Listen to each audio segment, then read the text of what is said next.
Hey everybody, it's Jason Blaha here, and once again it is time for my client Michelle's vlog.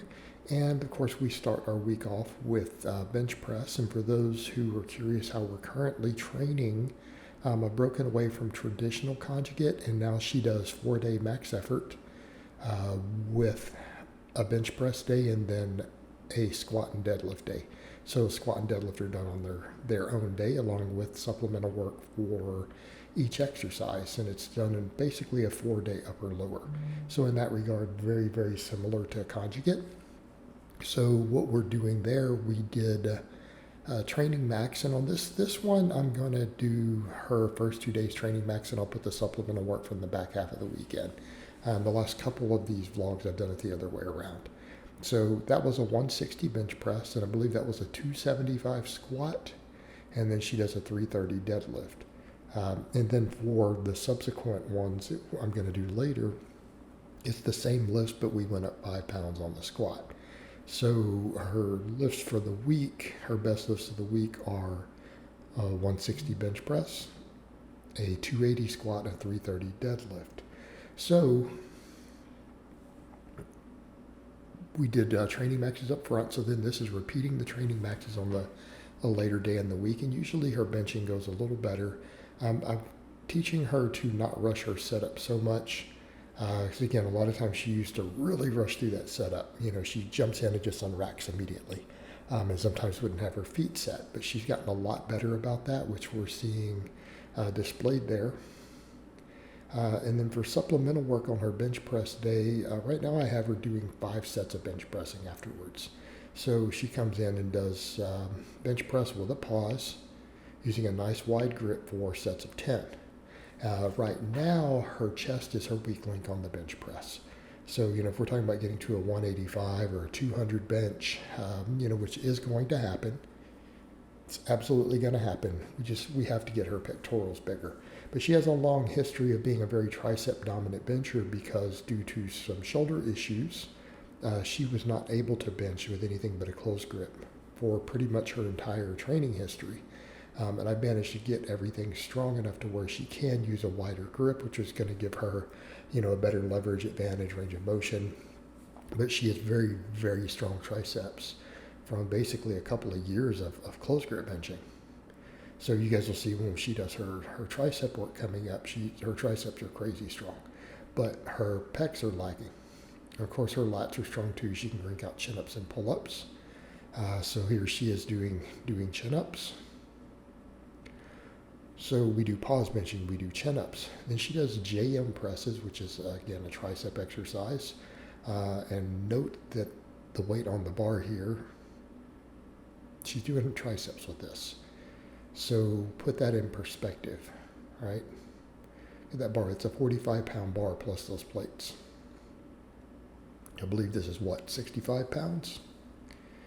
All right, her current max bench is 160. She's able to crank out with her triceps on a tricep exercise. Right, she's lowering this bar to her neck. She's able to do 65 pounds for sets of 10, just her triceps. So triceps are definitely a strong point. She still has a very good close grip bench. So again, we need to continue to bring up her pecs. But I don't want to neglect the triceps. I still do some of those exercises because we don't want her to lose that tricep strength and development that she has. It's going to be advantageous, as we continue to bring our bench up. And then, of course, I do lateral raises, which, again, one of my favorite shoulder exercises. I like this movement a lot, even though it's a single joint exercise. I prescribe it to a lot of my lifters. Not all of them. Some of them do other shoulder stuff, and we rotate things around, mainly because it is so good in terms of stimulus to fatigue. We're forced to use a pretty light weight on it while still developing all the heads of the delt and the upper trap with it. All right, over to her last workout of the week. We did a 280 squat here. Now this one's a little grindy, but she had asked me, she actually called me that morning saying, hey, can I go up 5 pounds on this? I know you have me with 275. Can I do 280, please? I feel like I can absolutely get it.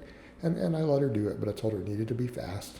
And she got it. It was, like I said, a little grindy, but that is a lifetime PR. It's a lifetime PR. So we're in a good place coming up for future meets. Now, I think it left her a little fatigued because the deadlift was a little slow here. But again, 330 is a fairly recent PR for her too. So to hit a squat PR and then pull her best, her best deadlift and still have it be pretty clean, we're happy with that. Especially considering they're back to back. At a meet, they're going to be spaced out further apart. They're going to be hours apart, not minutes. All right, for supplemental work, we do a fair amount for lower body, but none of it's particularly complicated, again, unless you don't have access to the equipment. But she's in a good gym with a lot of equipment, so we do hip thrusts, okay?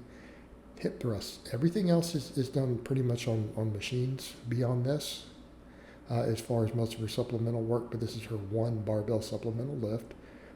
Again, hip thrusts, glute bridges. I've always been a fan of those. I don't always use them myself, but I have prescribed them and used them for years myself. I think they're very good exercises, as complementary work for squatting and deadlifting. So she's obviously pretty strong at these also, and they contribute. They seem to have really good carryover to her squat, personally.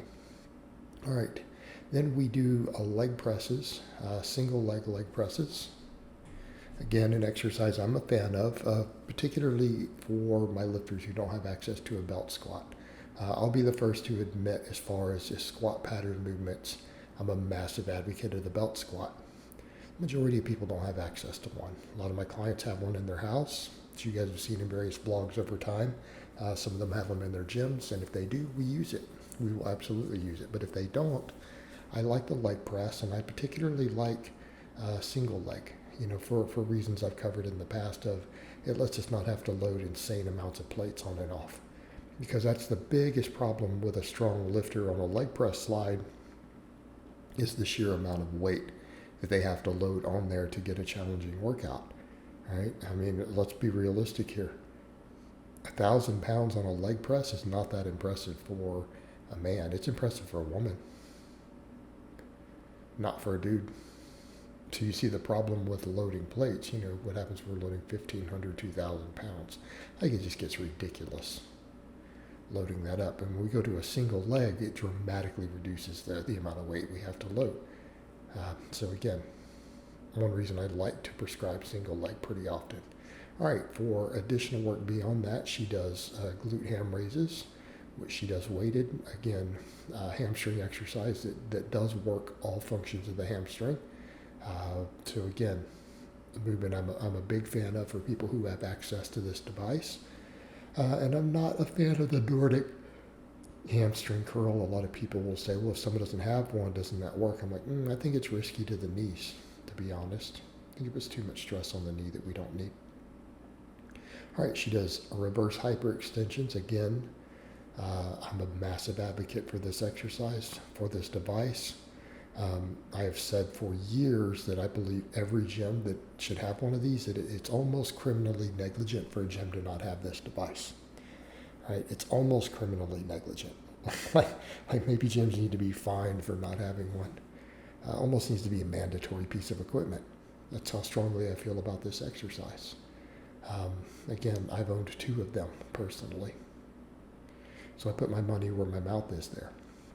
And then she finishes up with toe to bars, which, again, hanging leg raises done crazy strict with straight legs all the way up. And again, a lot of people can't do these. She can do these. All right, guys, but that's really all I have to say on that today. I hope it's been informative, and I'll talk to you guys next time.